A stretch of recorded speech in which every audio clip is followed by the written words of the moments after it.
Hello, everyone. We're back. It's Jan Irvin and Joe Atwill. This is number 44 in the UnSpun series. I want to thank everyone for sending condolences for my absence last week and my illness.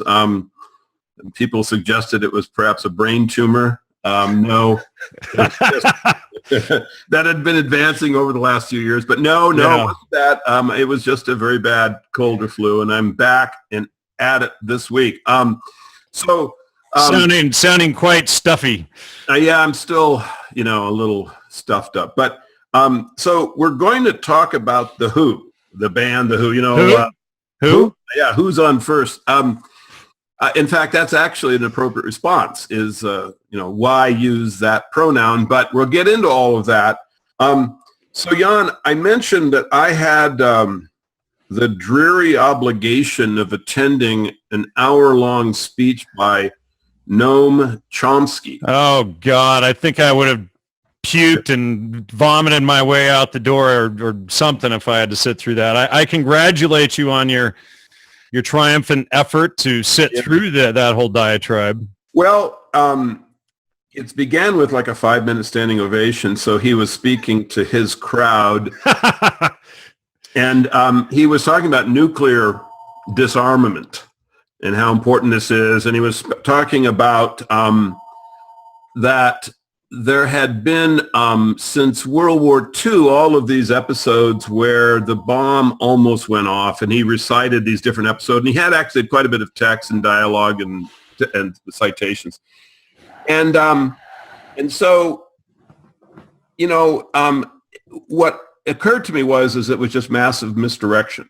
And we were speaking before the show, and I had pointed out that if you're going to talk about the atomic bomb, you have to point out that it's not a failure of democracy per se, because the elected representatives did not attempt to create the terror weapon, but rather it was thought up, designed, and basically the technology was organized and specifically listed as to who was going to be doing what at the Bohemian Grove.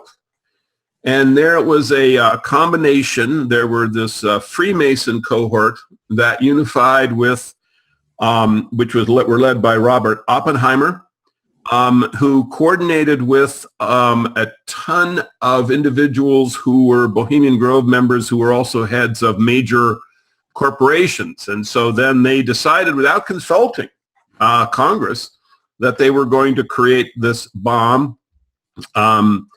There was never any real control that I can see occurred over the creation of the bomb that was democratic. In other words, it was completely held away from our Congress. No one knew about it. It was top secret.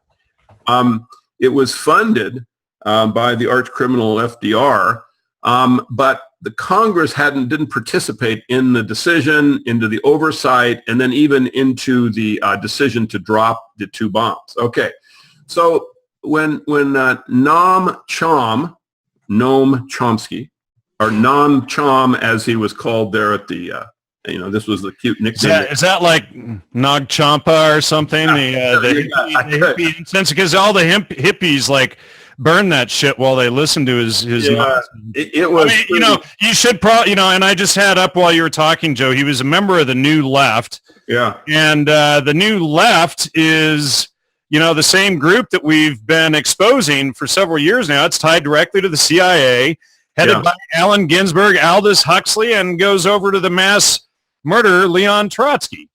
And Leon Trotsky killed, 15, 20 million people in the... killed everyone he get his hands on. He's the only person that may have killed more than Trotsky was maybe Stalin, but, we're talking the largest mass murderer in all of human history, and that's who guys like Chomsky, parade about. Right. Well, there is a lineage anyway. I mean, it is a line of connections and associations that show that there is this affiliation between all these individuals. But so the reason I was bringing this up, it wasn't to express how nauseating the whole experience was, but rather just that it is misdirection, and that when people try to say, well, there is this area of the foreign policy or this area of the financial world, and we need a political response, people need to always remember that these things don't come about through the democratic process. They come about through the secret society, control over government. I mean, the atomic bomb and Chomsky's misdirection are absolutely classic examples of this phenomena. If you just go, well, gee, I've got to elect more Republicans. I can't elect that. Well, and his argument was obviously more liberal Democrats like Hillary Clinton, who's threatening a nuclear war against Russia and Iran. So that's his solution, is to elect the person who is adamant about threatening nuclear war against Iran and Russia as the solution to nuclear war. I mean, this is the sophist genius of people like Noam Chomsky. Right. And it's a very clever, it's sophistry, and it's also, NLP, it's neuro-linguistic programming. They take you into this world where you have control over, or they have control over, that has no input or no impact on any of the processes that are actually controlling the phenomena that you're all excited about. But by God, let's elect Hillary, let's elect Donald, and the next thing you know, the world will be a better place. Look, first, identify the secret society. Identify who the members are. Identify how it controls the political individuals that are put in front of us. This is the first step. Everything else, all of this election, hyperbole, this Trump versus Clinton debate series, this is the misdirection. It's completely unreal. If you look in Trump's background, Hillary, of course, is just self-evident that she's she refers to the Council of Foreign Relations as the mothership. The mothership. So, there is, Hillary Clinton. Now, Trump, on the other hand, if you look at Trump, however, it is also troubling because when Tesla's science, after he passed away, was confiscated by the government, they gave it for vetting and then to basically archive it to Donald Trump's uncle. So this is very troubling. It shows a kind of family connection into this interworld. And then you look at Trump's early career. Well, who was his partner? Who was the one who was actually spearheading all of his financial success? It was Roy Cohn, right? Roy Cohn. Now, if you go into Cohn, what you'll find is the Mossad. You find all of these different connections into, secret society elements. And so Trump doesn't look to me like he's clean. And in any case, it's just another phenomenon you want to vet. The first thing you ask about Trump, you should be asking about Trump, is not whether or not, he grabs women by the genitals, but is he a member of a secret society? Is he just a sophist? Right. And Hillary grabs women by the genitals too, apparently. Yeah, well, I just, I try not to know anything about them because I just see them both as lifetime actors, and I know that. Oh, obviously, there's been like 47 people who have disappeared off the face of the planet under the Clintons. Anybody who could even remotely rally behind Hillary has to have their head up their ass or in the sand or wherever they put it. Well, what they are is a lot of them are just that. What's happened is they've been sucked into the dialectic energy of the political race. Right. They think that these issues are real. They think that, well, we can't let Trump in there because he's cruel to women. We can't let Hillary in there because she's a CFR maniac. And cruel to all humankind, for that matter. Right. But the fact is they're both controlled by the same spidery comp. Hey, Joe, and just to make this clear for people, because they always say the left wing and the right wing. Well, how about left wing, right wing, same bird? Yeah, exactly right. And how about instead of falling for this, false emotional structure of abortion or same-sex marriage and same-sex bathrooms and who's going to be better about bombing Russia or destroying? Yeah, and just what we need is a lot of rapes happening in same-sex bathrooms and stuff around the country. That's brilliant, Hillary and SRI and CIA who are spreading that bullshit. Well, that's just more debasement of culture, but absolutely. But anyway, so the thing is that the right response is to say, I am going to look for the truth and back of these individuals. That is the right response. When people ask me if I'm going to vote, I usually say, no, I'm going to be too busy doing research into who is in back of these candidates. What is in back of these candidates? I don't have the time to waste on something that is just this artificial construct that's just part of the matrix that's been, kind of assembled for me. I'm going to just spend that time that I could be like sitting there going through, these candidates. I'm going to try to spend it productively, which is to say, to try to answer the real question, which is, who is running this show? That's the first thing. And so now that's the segue, Jan. Who is running this show? But Joe, you're saying you're going to miss out on the little sticker that they give you for voting. Yeah, that's exactly right. I'm going to not wear it proudly. Because everybody's going to be wearing their proud voter sticker. Well, that's the thing, is that, patriotism and also anti-Americanism, these things are it's the dialectic. It's like, don't look at who's pulling the strings. Now, just look at what the struggle that we give you. And before we segue into the show aspect, I do want to mention that Clint Richardson has done significant work to show that all of this stuff is being done under the color of law. Nobody is following the law. It's not the government, as the anarchists want you to believe. We are in anarchy, and we have these groups like the Republican and Democratic parties who have taken control of the electoral process on top of the Electoral College, which is a whole other issue. But none of this is the real deal. You hear of all of these problems happening in government, but if you read the laws like Title 18, Section 242, we see that this stuff is not under the laws of government. It's being done under the auspices of government to hide the criminality. Yeah, I mean, under the Constitution, you have to have sound money, which is backed by gold and silver. Under the Constitution, you can't have wars because, Congress needs to... And you can't have a standing army. The militia, which is every man in the country, is supposed to be armed, and then the sheriff heads the militia, which is then the defense of the nation, sort of like Switzerland. Well, the law is, at this point, just easily ignored by the powers because they have basically got the population to be dumbed down. They are absolutely, and the main reason that they have been so successful is that they've been able to crush the family. Absolutely, the family. You get all of these liberals that need mommy and daddy government to take care of them, and they're all whining, sucking their thumbs, and they can't get shit done because they're expecting the socialist welfare checks and everything else, and they're afraid to stand up for themselves. And, oh, God forbid you recognize a penis as male and a vagina as female and call each for what they are, Well, we've just been taken to a bad place, and what you're really dealing with is victims. I mean, these are not people who made the choice to be debased.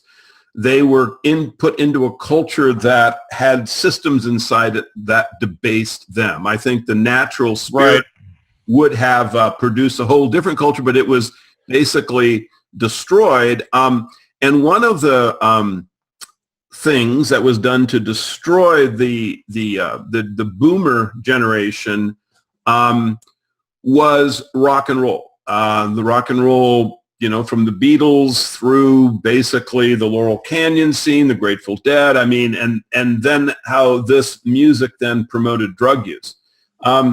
And, we wanted to talk and give a little bit of explanation about how we can look at these lyrics. Now, Jan has, with Hans Utter, done a really good job of explaining, and these it's a series of lectures and interviews, exposés that are on Gnostic Media. And there you can listen to this, very long and clearly kind of laid out way that music affects people. And you're referring to the Music, Mind Control, and Psychobiology series, and then also The Secret History of FM Radio, and then the series that's up now is Laying the Dead to Rest. Right. And if in conjunction with that, you have articles, Manufacturing the Deadhead, things that talk about basically this long-standing program. And what was the goal of the program? Well, the primary goal was to destroy the family. The family represents the political future of the culture. Whatever the family is, the political reality of the culture will be in 30 or 40 years. If the family is corrupt and impotent and the individuals are atomized, then that's what you're going to have. And this is what occurred.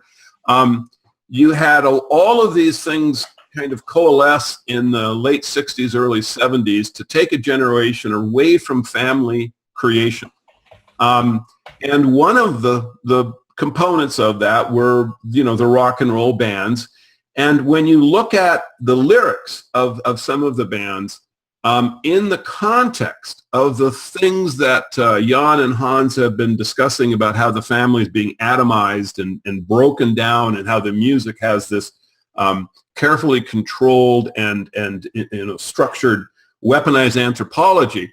When you look at the lyrics that the Who were bringing to the public, you can really make some sense out of this seemingly gibberish sort of nonsense that made up their lyrics. Now, the Who, they came out as a band in 1964, were supposedly working class individuals, and they had immediately, you could see some really strange things about the Who, one of which was they would destroy their instruments at the end of the set. They were famous for smashing guitars and destroying the drum set.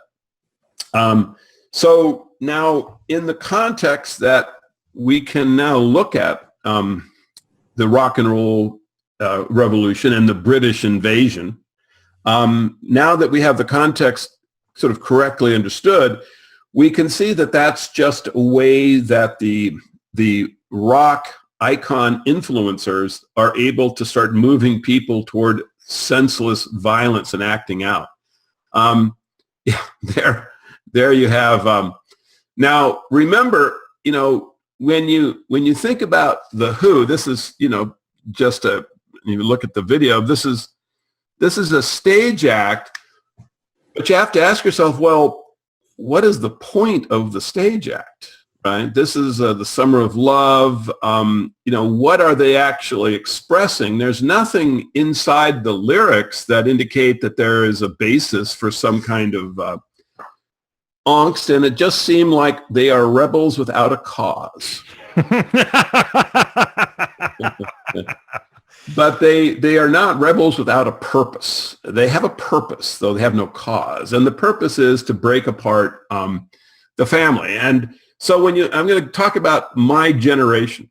Oh, there he is. That's Townsend. Yeah, that's the pedophile right there. Right. And of course, we'll get into the fact that you have two odd connections from the Who, one into Freemasonry, the other into pedophilia. We'll discuss that in a bit. But anyway, so just to take a song, I was going to take My Generation. So if you look at the song, first of all, it identifies the people that he's singing to as a separate generation. Because like Teenager, generation as an element of isolation was really not that common a phenomena. But somehow in 1964, this working class author, Robert, I think it's Daltrey, is actually, I believe, is one who wrote this. Could have been Townsend, I'm not sure, but one of the Who. So they write this, and they talk about that the prior generation is basically evil. The prior generation, they say, is they things they do look awful cold. Hope I die before I get old. Now this is interesting, right? I mean, let's see.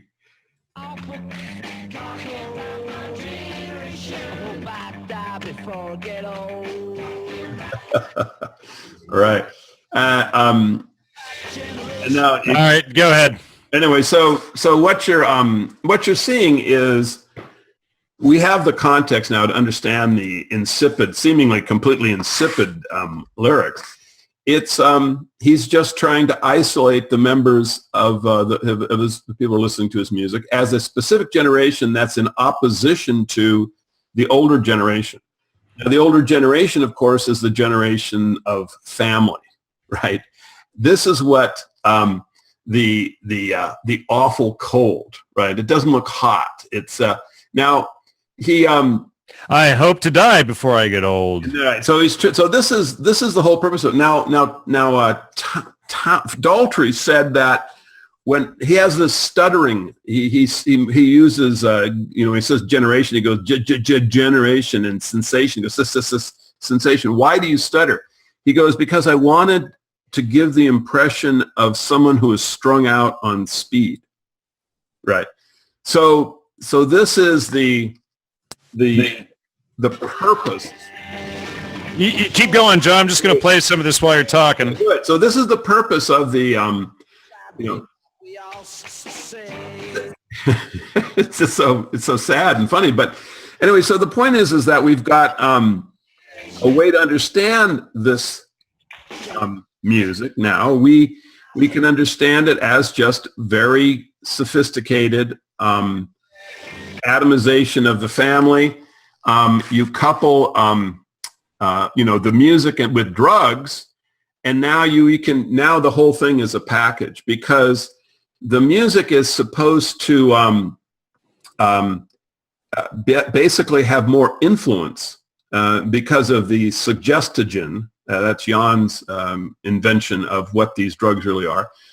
You can see that think of someone listening to this song who's on LSD, right? What are they going to be experiencing? Well, they're going to see this giant schism between themselves and the older generation, and they're going to understand that what that generation did is not something to emulate. Now, what is the target? It's the family.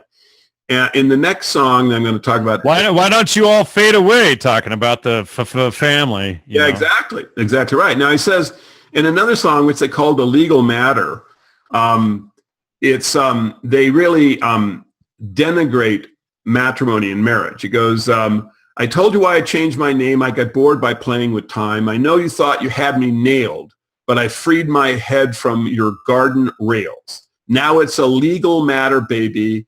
You've got me on the run. It's a legal matter, baby, a legal matter from now on. My mind's lost in a household fog, wedding gowns and catalogs. Now it's a legal matter, baby.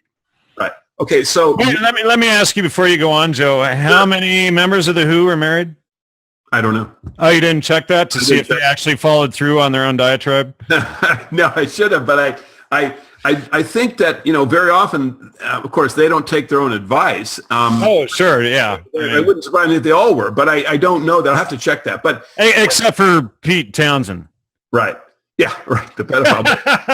But it goes, so it says, my mind's lost in a household fog, wedding gowns and catalogs, kitchen furnishing and houses, maternity clothes and baby trousers. Now it's a legal matter, baby. Marrying's no fun. It's a legal matter, baby, a legal matter from now on. So, again. Joe, wait a second. 3 years ago, you and we had written this article, and I believe it was titled Manufacturing the Deadhead. Yes. And then at the end of that article, we included and I'm trying to pull it up here, we included a poem by the psychopath Aldous Huxley that has given us a lifetime of crap to expose about him. And where is that thing? Now I can't find it. But here it is. No, anyway, it might even be in a different article, but somewhere in there we included this poem by Aldous Huxley. It may be in my Entheogens What's in a Name article, where they're attacking the family. And now I've made that the theme song for the Gnostic Media podcast for the last 3 years. Yeah, and anyone who's listened to it can see how specifically the family is a target. Now, here's the last stanza. It goes, you ain't the first and you ain't the last. I gain and lose my women fast. I never want to make them cry. I just get bored. Don't ask me why. And then it says, and now just want to keep doing all the dirty little things I do and not work all day in an office just to bring my money back to you. Sorry, baby. Okay. Now, hold on. Now, let me just read this. This is from Aldous Huxley, okay? Yeah. And this is the Epsilon singing, which are the new low class, the dumbest class of people. No more mammy, no more pappy. Ain't we lucky? Ain't we happy? Everybody's oh so happy. Everybody's happy now. Sex galore, but no more marriages. No more pushing baby carriages. No one has to change a nappy. Ain't we lucky? Ain't we happy? Everybody's happy now. Dope for tea and dope for dinner. Fun all night and love and laughter. No remorse, no morning after. Where's the sin and who's the sinner? Everybody's happy now. Girls pneumatic, girls exotic, girls ecstatic, girls erotic. Hug me, baby. Make it snappy. Everybody's oh so happy. Everybody's happy now. Lots to eat and hours for drinking. Soma cocktails. No more thinking. No more thinking. No more thinking. Everybody's happy now. Now, doesn't that sound like the same damn thing like the Who had read Huxley's poem? Or are the same people who were involved. Right, right. Because, you ain't the first, you ain't the last. I gain and lose my women fast. I never want to make them cry. I just get bored. Don't ask me why. And then the punchline is you just want to keep doing all the dirty little things I do and not work all day in an office just to bring my money back to you. Okay. So this is about as clear an attack on the institution of family as it gets. Possibly get, right? It's very, very clear. And if you think of the people who come to a Who concert who are on drugs listening to this, are in their rooms alone, smoking marijuana, taking LSD, listening to this, the effect is very, very insidious. I would think it's almost impossible for anyone to listen to this stuff being brought into their mind with rhythm and blues, right? Which the music then kind of, as Hans points out, helps get past the defensive system of the consciousness. It gets right into your heart and your soul. So this is what the Who were, and they bring. Sorry, Joe. Go ahead. And this is black and white days. I mean, this is 65.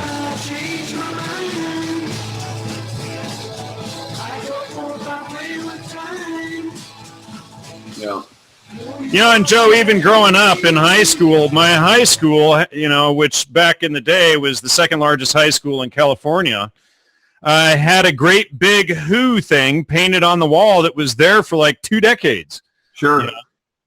Yeah, they were definitely cultural icons. They had tremendous influence, and obviously it was all bad. And so then they have, they get at, they want, remember, psychosis is another element, right? They want to make psychosis basically a cool state to have. And so they write songs like I Can't Explain.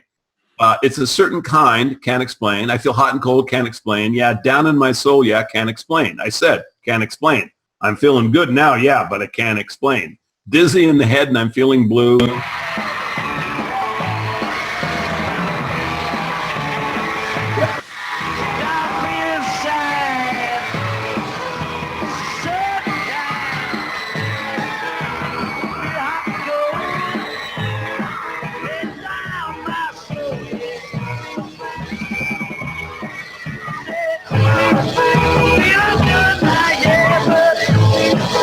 All right, go ahead. Well, I mean, again, it's the rebel without a cause, right? It's just atomization. Not now, in this case, they're beyond breaking up the family. They're just trying to break the mind up. Now, they actually, in a number of their songs, they very cleverly talk about madness. And that, like the song I think they're the best known for is Who Are You? Again, you have to think of a person who's on LSD, who's in the context of a culture, right, that is trying to separate them from the prior generation, trying to separate them from the idea of the family that they came out of. And I mean, Jan, every single person virtually who's listening to this had that background, right? Because in the 40s and the 50s, this was European culture. So when you get to the 60s and you have individuals who are listening to this stuff, they have a background of really productive family activity, right? So now you have the British invasion and the Haight-Ashbury culture, and we don't know who we are anymore. Who are you?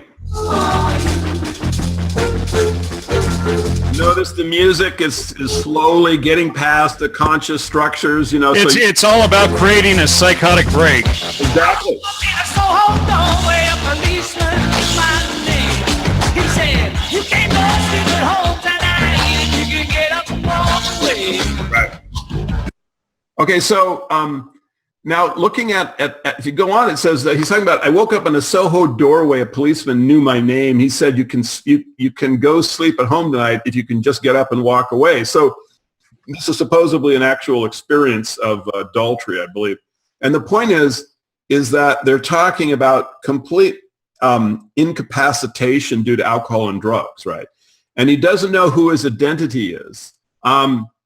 And you know what, Joe, just really quick, we got a note from somebody, and you had mentioned about the Masons, but John Entwistle was a Freemason. Exactly right. Right, because, you know, if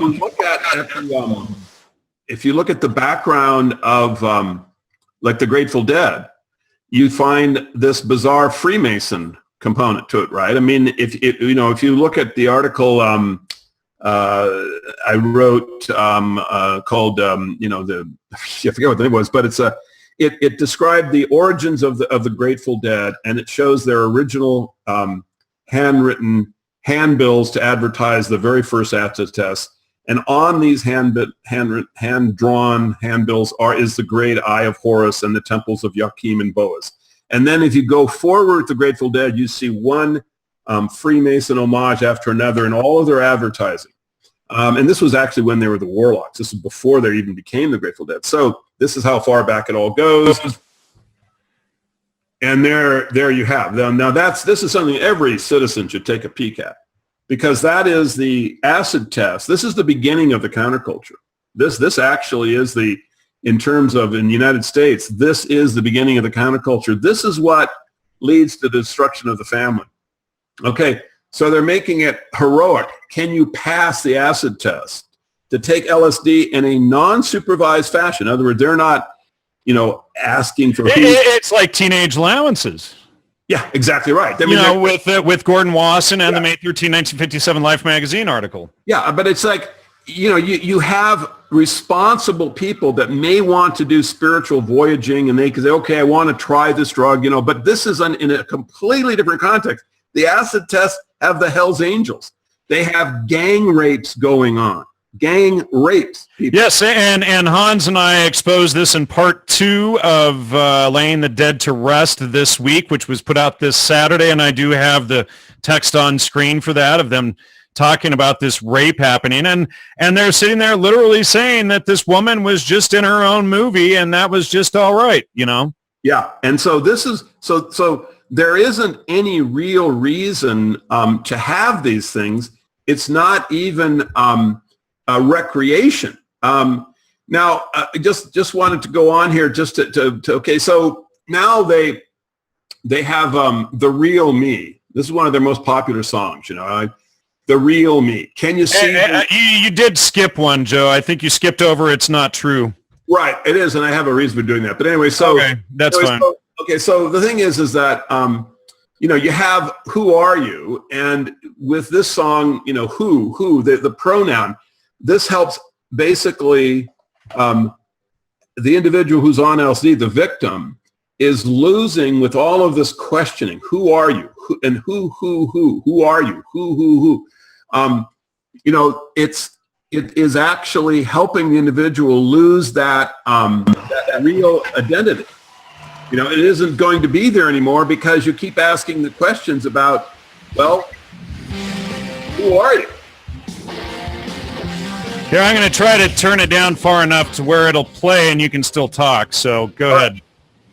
Well, I need my... Is that too distracting? I'll just... Yeah, sorry. Yeah, I mean, no, I just want to get them start dancing, so it's hard to... Yeah, well, I suspect The Who was probably one of your favorite bands growing up, and that's why you chose them. I hate to say, I really wasn't into this stuff, but no.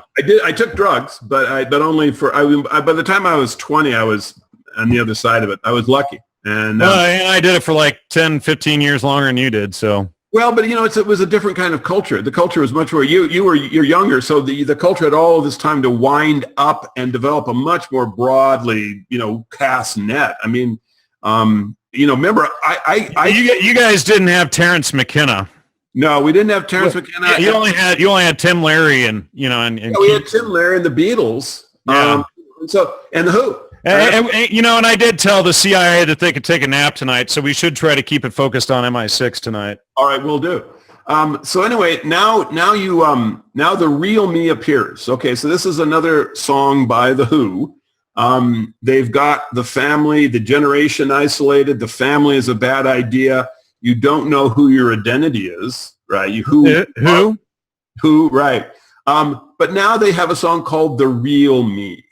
Right now, remember, you have to think about some victim who has gone through the process of the cultural debasement. Now he comes to this song, and it starts out, "I went back to the doctor to get another shrink." Right. Can you see the real me, doctor? Can you see the real me? Right. Can you play a little bit of this song? Sure. Okay, I'd like to have people to hear it so they can understand the rhythm of it. Here we go.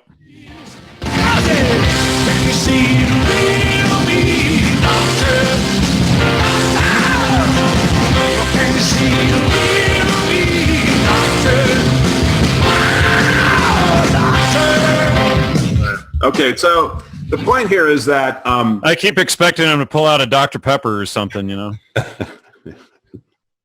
Don't make me laugh. My throat's too sore. That one got me. Okay, sorry. That's funny. Well, the thing is, okay, so with you've lost your generation, your ability to have a family. You don't even know who you are now. But here's the real me. Now, who is this?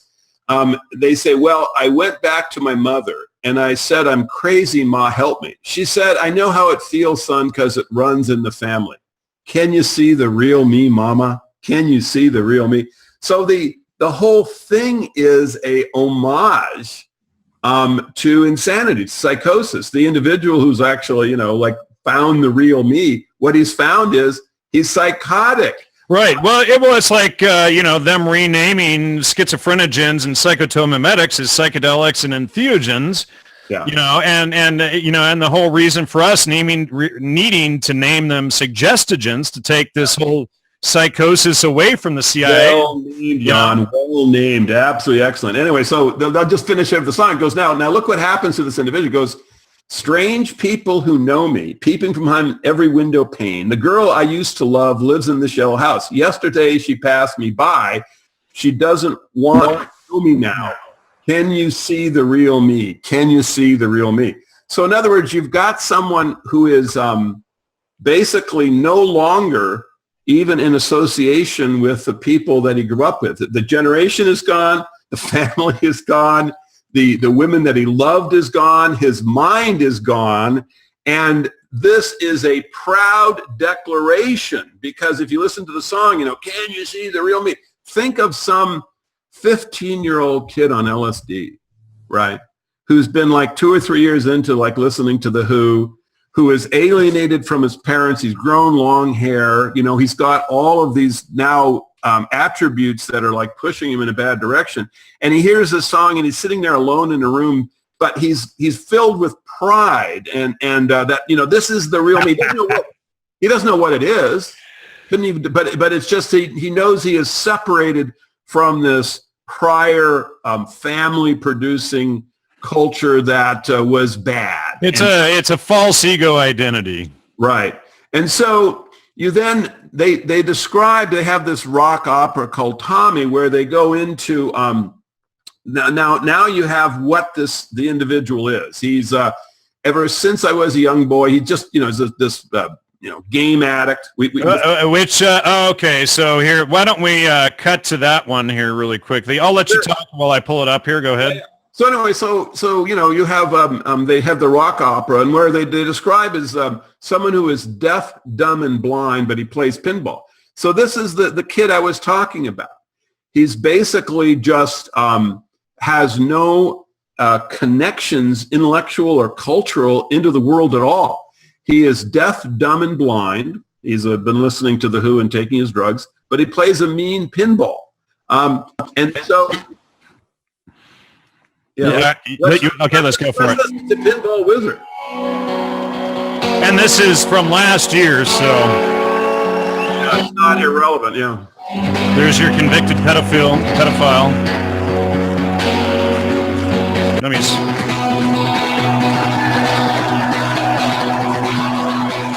There are the victims, There's about 300,000 people. It looks like. all being basically mentally.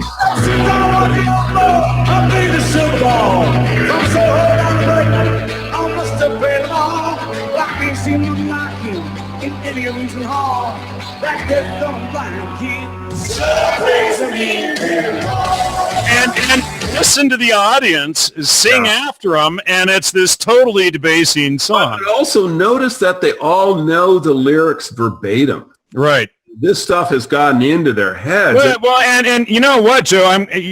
Before you move away from that point, Yeah. you can hear 2 to 4 notes of a song that you heard 30 or 40 years ago and recall the whole song. Exactly You right. know, so when words are embedded with music, it's much more effective in getting it into the subconscious mind of the victim. Yeah. And so now they, in the rock opera, they have a song called Amazing Journey. And they describe the deaf, dumb, and blind boy. He's in a quiet vibration land. His musical dreams ain't quite so bad. Now, this is really homage to what they've done. It's legacy piece. 10 years ago, with thoughts as bold as thoughts can be, loving life and becoming wise in simplicity. Sickness can surely take the mind where minds can't usually go. Come on the amazing journey and learn all you should know. A vague haze of delirium creeps upon me. Okay, so this is pretty clear cut. Here, let's play a little clip of this. Yeah. Sorry. Deaf, dumb, and blind boy, he's in a quiet vibration line. Strange as it seems, his musical dreams ain't quite so bad.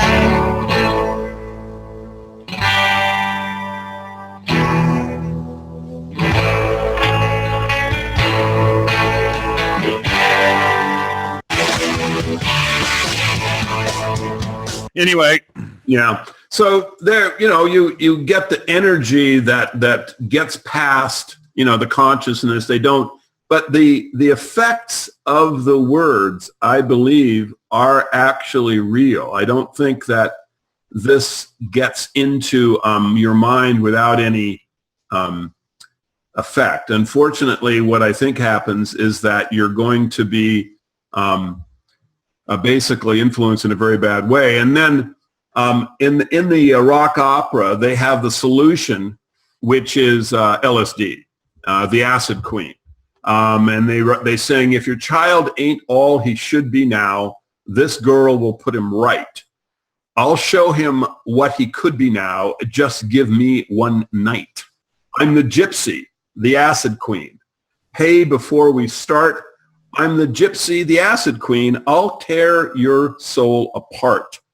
Okay, so this, how clear can it get? They have basically created the deaf, dumb, and blind individual. He has been atomized, a la Jan and Hans' expose of what is in back a lot of the music that we've been suffering with. And now they've got him ready for the LSD. What is going to happen is this will simply tear his soul apart. And so you are now drifting in a world. Well, where are you? Well, look at the song Athena. And Athena is interesting. It actually has some symbolism that I could go into, but I'm not going to bother. Well, let's do it because we have 17 minutes here. So because I wanted to I want to spend more time on Rough Boys, but I do. All right. Well, let me play a clip of this if you want. Yeah. People should hear what it sounds like. Athena. Sure. Yeah, can you do that? Thank you. Yeah. Here we go. I got non-video version here. Let's see if I can find one that's here we go.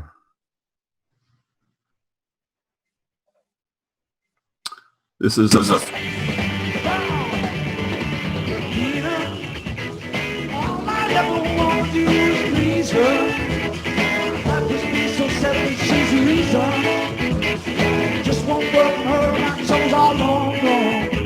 and you can tell the complete disrespect for the audience that they have. They're mocking the audience entirely.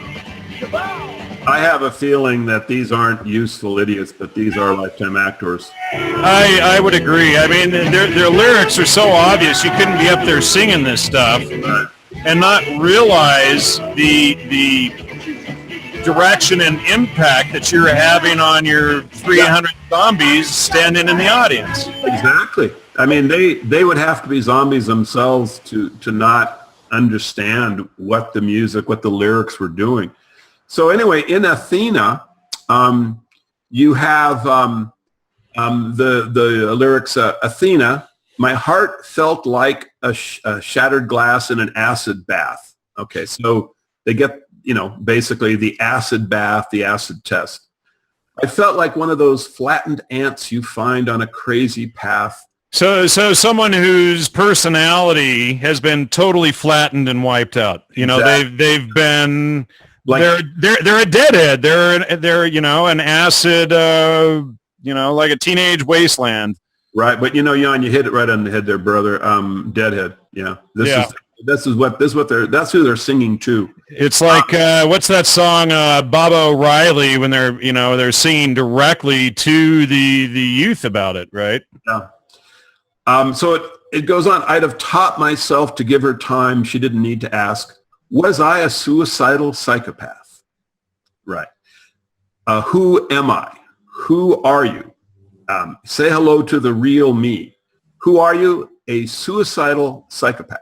Now, okay, Jan, these are supposedly working class kids, right? Come from families and things. They all have their serendipitous story of their origins. Right, which I would think just throw in the trash can. I really think that real research should be done into these people's backgrounds, because I just don't. I think that you're going to find that they're just, Joe. Let me interject just for a second, because this song, which we weren't intending to cover today. Yeah.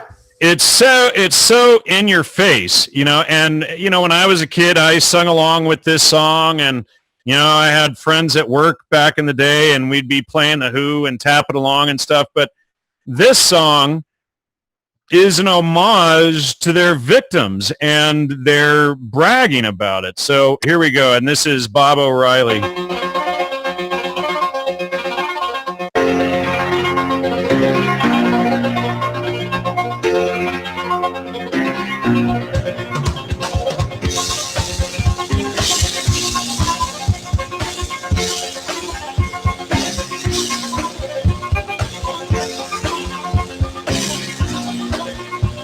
See if we can get to...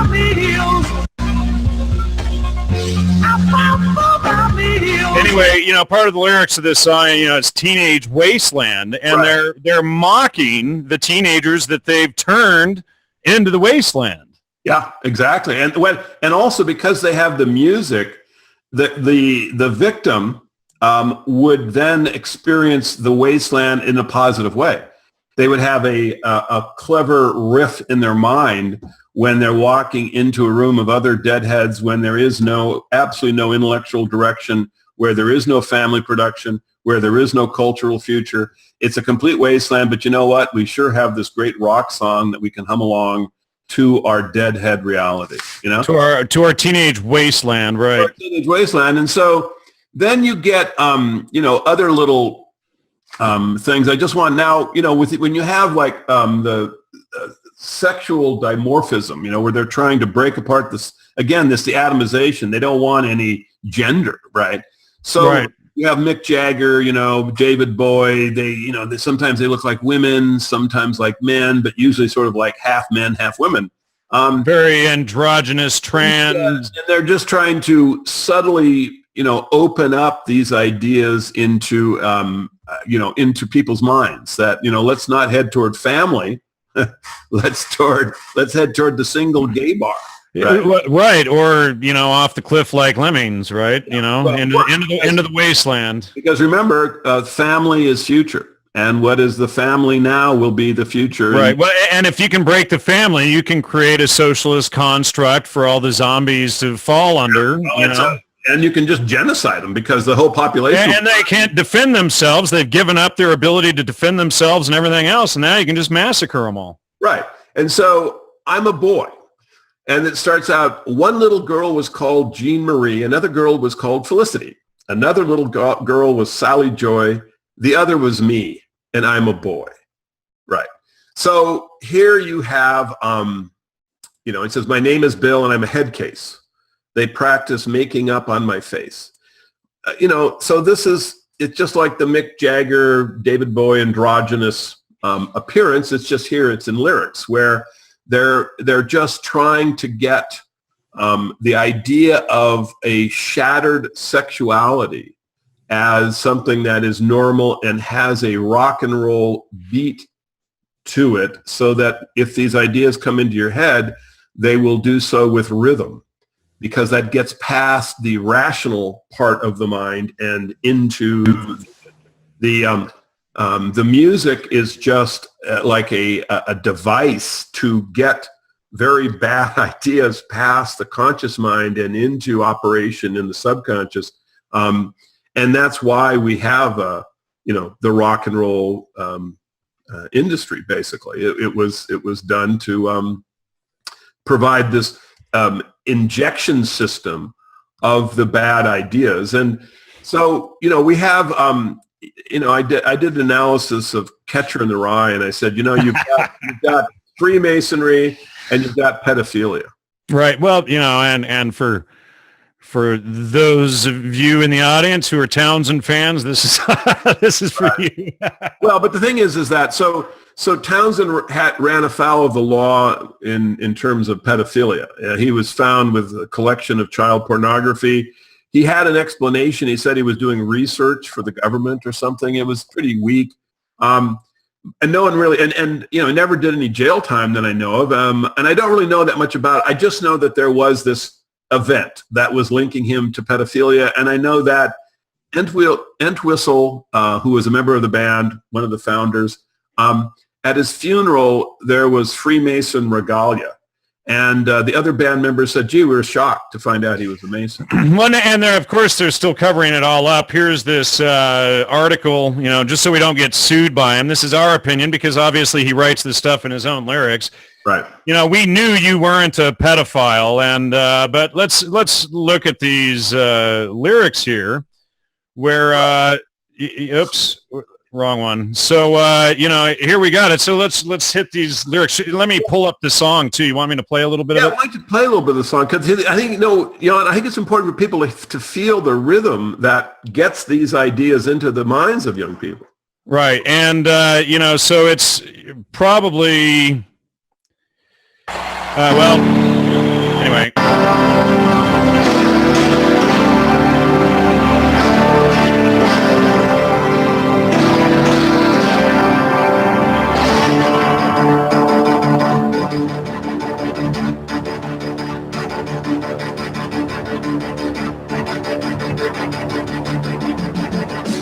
Them boys in the streets, come a little closer.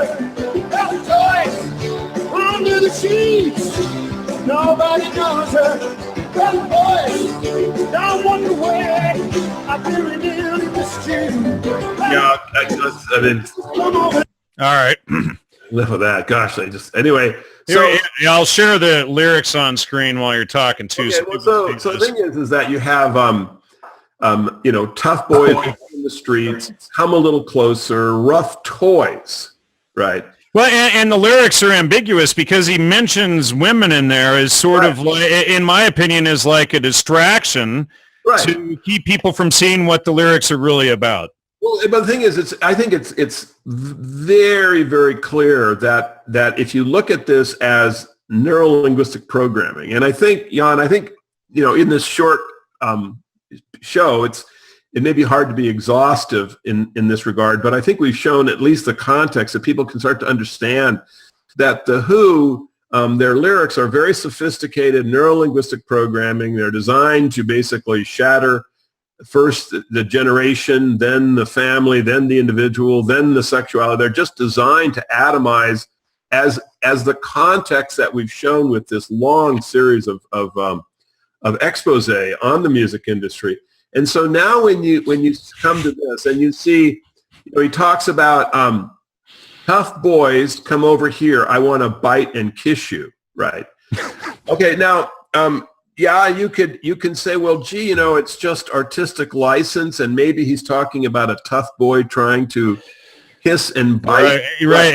And he's doing some strange investigation for the police while he's talking about kissing boys in his lyrics. But think of them under the sheets. Right, and then but when I look at Rough Boys, what I'm struck by is the May 1957 Life magazine neurolinguistic programming. That by now hopefully famous and outed piece of attack of the subconscious. Well, don't forget we still have so-called academics like Professor Jerry Brown trying to whitewash all of that. Right. Yeah, that's right. It's all legitimate spiritual.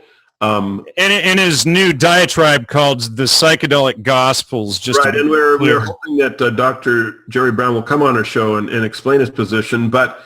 What I want just really quick, Joe, the whole book is laid out on my work, the whole damn thing. And then he mixes in some Da Vinci Code and some promotion of homosexuality toward the back and, and some... I haven't read it. It's terrible. I mean, the research is absolutely atrocious, especially because he tries to create that whole diatribe about Wasson and J.P. Morgan being the bankers to the Vatican and this whole thing.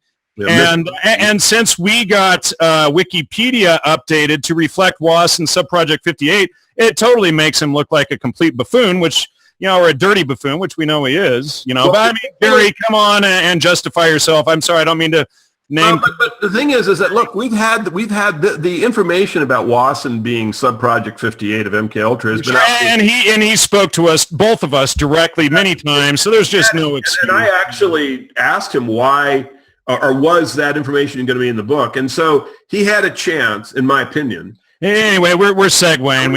But anyway, I just want him to come on the show. I do want to ask him about these things. I will be very respectful. We just need to get to the bottom of it. But I just wanted to point out that, in terms of the mind, particularly when you're on drugs and you've got rhythm and blues in the background, when you have the lyrics, rough boys, don't walk away, I verily nearly miss you, tough boys, come over here, I want to bite and kiss you. This being sung by a male will get into the person's mind, right, as an advocation of pedophilia. And this is exactly what is shown in the Pedophile in the Rye article. This is neurolinguistic programming. They're trying to tease out, get the worst impulses to be expressed by the individual. Well, and look at the end of the lyrics here. We can't be seen together. Right. Yeah. So I mean, this sounds like. Peter Lamborn Wilson trying to create a autonomous zone, and it sounds like Holden Caulfield's sister Phoebe telling Holden, she goes, "Just let me come with you and run away. I won't bring any clothes." Yeah, right. I mean, it's just you have to always, now that there has been the expose, you have to have those concepts in mind when you listen to these songs, when you read the literature. I mean, we have been the victims of a very vast and successful attempt to basically shatter our culture and our family structure, our sexuality.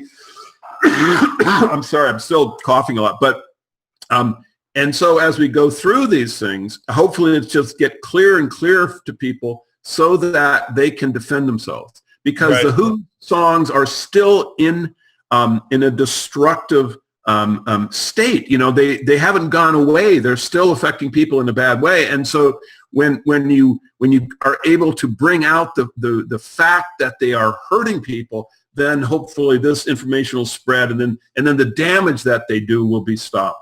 Absolutely. Now it looks like we got about 2 minutes left here or less.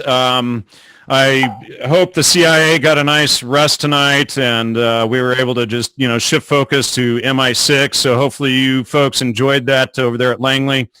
And, support CCN, support the network for hosting this show. We really appreciate their help.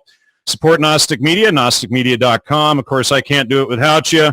Got all kinds of stuff. You can get memberships for the website, for the content up there, buy stuff from the store page. Also, Joe, why don't you tell them about your website and all that? CaesarsMessiah.com, which has a forum. I'm actually, for the first time now, I have an active forum where I'm answering questions every day, something I've resisted doing just because, I've been busy with other stuff, but now I have the time and I have an active forum. And I have, you can buy the books, and there's a donate button. Always appreciate donations at CaesarsMessiah.com. Jan, good to see you so vigorous and full of mental energy. Well, I was wiped out there for a week and a half. I know. We haven't had hopefully next week we'll both be completely recovered. Yeah, and we can, harass them even more. So Will do. Joe, good night, and good night, everyone. See you next week, and until then. Bye-bye. Bye-bye. Thank you for tuning into CCN. This unique network is dedicated to free and independent media.